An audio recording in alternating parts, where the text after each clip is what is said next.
I don't know if that happened. The interviews happened before the disclosure that came out yesterday saying that the DNC and the Clinton campaign had paid almost $8 million to this law firm, who then turned around and gave it to Fusion GPS. So I don't know if they'll change their tune or not, but that's what they're on record as having said. CNN's reporting that news right now. So we'll talk more about that in just a few minutes. Right now, let's get to our guest on The Bottom Line. Here's the bottom line. Here's the bottom line. We need to get to the bottom of this. Get to the bottom of this. We've got to get to the bottom of this. The Bottom Line on The Mark Cox Show. That's the only way we're going to get to the bottom of this. That's the bottom line. Truth! You can't handle the truth. I support Proposition P because we have to be able to attract the best officers to stay in our neighborhood. Who could blame a first responder for leaving the city if the county is paying them 30% more? Our family businesses aren't going anywhere, so I wouldn't want our police officers and firemen to go anywhere either. I believe that it's important to be able to attract the best of the best. I think we need Prop P because it's important to improve the quality of life in our city. I think a half penny on the dollar is worth it. I'm voting for Prop P. That is the commercial that's airing right now in support of Proposition P. It'll be on the ballot November 7th. Half-cent sales tax to support public safety. And it would give a raise to police officers, it'd give a raise to firefighters, and then some of the money would actually be spent in the community. We're joined by St. Louis Alderman Jeffrey Boyd right now. Alderman, how are you? I'm good. Good to be here, Mark. Are you a supporter or opponent of Prop P? Well, today I'm a supporter of Prop P. Was that different yesterday? Well, it's something I've been contemplating for a while. Here's some of the concern that I have with Proposition P. Will it give us more committed police officers? I'm all for giving raises to people when raises are due, but across the board raises, I've never been a big fan of that. And will this, give us more commitment from the police officers? Commitment to better service. What? Okay. Committed to better service. We have a lot of great police officers, but we also have too many police officers that don't do a good job. But the department, I mean, now specifically since you have local rule, the city and the Board of Aldermen and I'm assuming the public safety director and all that should have control over how those officers police. So shouldn't that be an easy problem to fix? Well, actually, the person that has control over how they police is the police chief. Okay. Or the police commissioner. Right. That's that person's responsibility. We've had local control, I believe, 2013, and old habits are hard to break, right? I mean, we inherited an institution that was what it is. And unless you have a good leader that comes in, that's fair, that's about doing the people's business, that's sometimes heavy-handed when need to be, then nothing really changes as far as the way people police. Okay, and that's why we have some of the problems we have today. Okay, I can accept that, but I guess what I always get to in this conversation is, what are those changes that you think would make St. Louis a safer community, maintaining law and order, dealing with drugs and homicide problems and things like that? And in my opinion, the answer is not to lessen or reduce current ordinances and make fewer criminals because fewer people would have to break those laws. That seems to be the approach by, I don't want to put words in your mouth, but by Alderwoman Megan Green and some of the stuff she's put forward on reducing marijuana laws and changing traffic ordinances for people that block streets. That doesn't seem to be addressing the problem. Yeah. Unfortunately, the marijuana bill is going to be, I think, a bill that's up for controversy. That is not a bill that I currently support.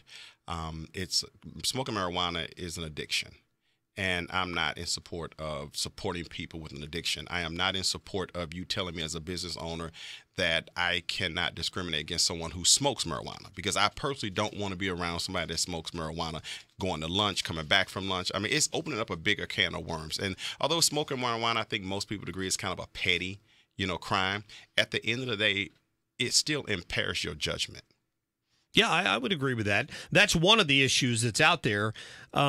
She's one of the alder people. I'll call. I guess is that the politically correct term? Alderwoman. Is it alderwoman? Okay, Alderwoman. So she's an alderwoman. Sharon Tyus, I spoke with the other day. I was at City Hall when they held their news conference. Was it Monday morning regarding their opposition to Prop P? And there were some other names on there. I don't have it in front of me. Seems like maybe Alderman Bosley and a couple of others who had signed on to opposing Proposition P. How do you feel about that? I mean, obviously everybody's entitled to their opinion, but the board had to vote to put this on the ballot in the first place, and now you've got people actively campaigning against it. Well, at the end of the day, it's the decision of the taxpayer. People can campaign against it, people can campaign for it, and that's what makes democracy great, right? I think we're in the catch-22. I certainly voted to put it on the ballot and ask the public, do they want to raise their taxes? I think that's fair. As many decisions that we can put in the hands of the voters, the better. The challenge is St. Louis County has always paid more than St. Louis City for years, for as long as I've been on the Board of Aldermen, for 14 years. And now you have this open can of worms in which the St. Louis County residents said, hey, look, we'll give you a 30% pay increase or whatever the increase is.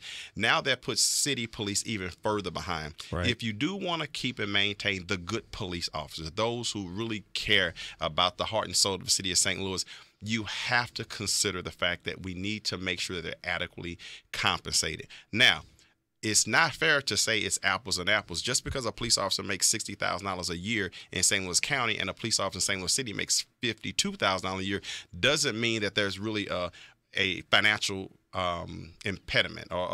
Because here's the deal. It's the benefit package.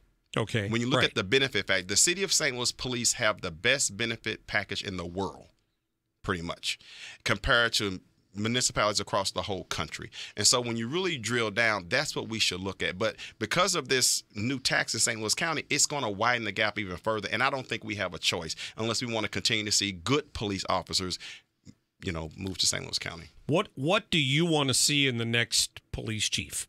Are you part of the committee that's looking for the chief? I'm not. What do you want to see in the next police chief? Well, what I want to see in the next police chief is someone who, number one, understands diversity, understands different cultures, who is a proven leader, who have done phenomenal work from where that person is coming from and has made a difference. We need a police chief that has demonstrated that they have made a difference by reducing crime with new strategies, with creative strategies and new ideas.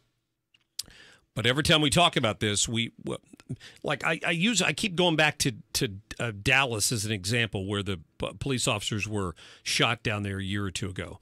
I have a friend who has a former coworker who worked in Dallas, and basically what he talked about is that they moved against proactive policing because of the belief that proactive policing created problems. It didn't develop rapport between police and the communities.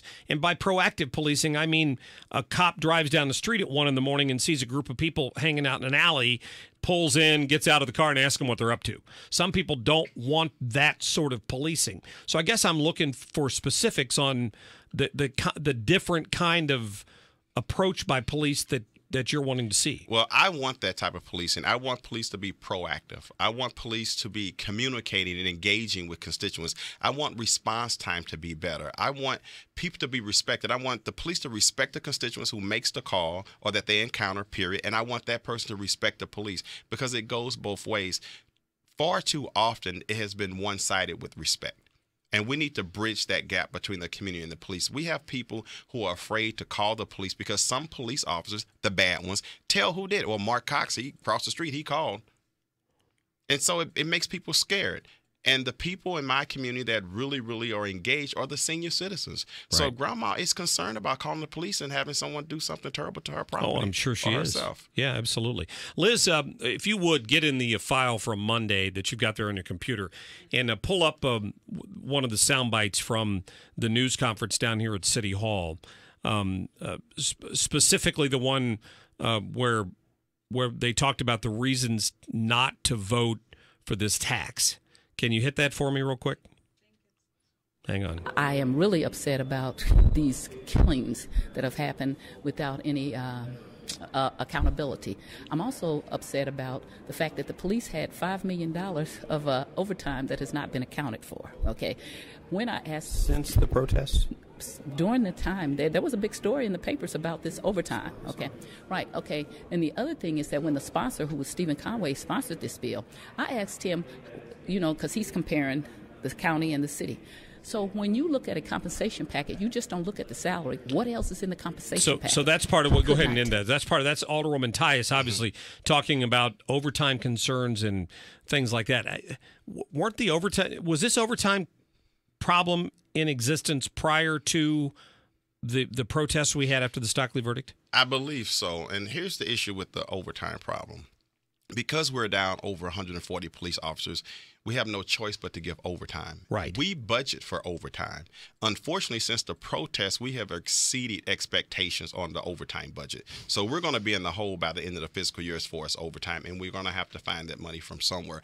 But I'll tell you, what I want to see held accountable are the people out in the community that's killing people. My nephew was shot and killed in 2015. We still don't know what happened. Maybe if we had more law enforcement people that are doing investigations and the community is closer to law enforcement where they're not afraid to come forward and tell, we can solve more of these crimes. It's a shame that less than 50% are unsolved. Yeah, that's a good point. Well, I'm glad to hear you're in support of Prop P, and I'm hoping that people will get. I'm not a big fan of tax increases in general. But it struck me as a little odd at this news conference Monday that for the first time in my memory, it's been a while, I've covered St. Louis for a long time, you had a group of people come out in opposition to a sales tax because of concern over the people who were going to be hit hardest by that, who could least afford it, that extra half cent on the dollar. And I'll be quite honest. It's pretty rare to hear some of these Democrats who were down at this meeting complaining about taxes going up. Except now they don't want them to go up because it would have benefited the police. Well, I don't think all Democrats are for more taxes. But let me say this about the tax as well. It's more than just the police. Because we have this crazy charter rule that says if the police get a raise, the fire department gets a raise. So you have the police getting a raise, the fire department getting a raise. You have money that's going, I think it's $1.5 million toward the circuit attorney's office. You have a couple $1 million split up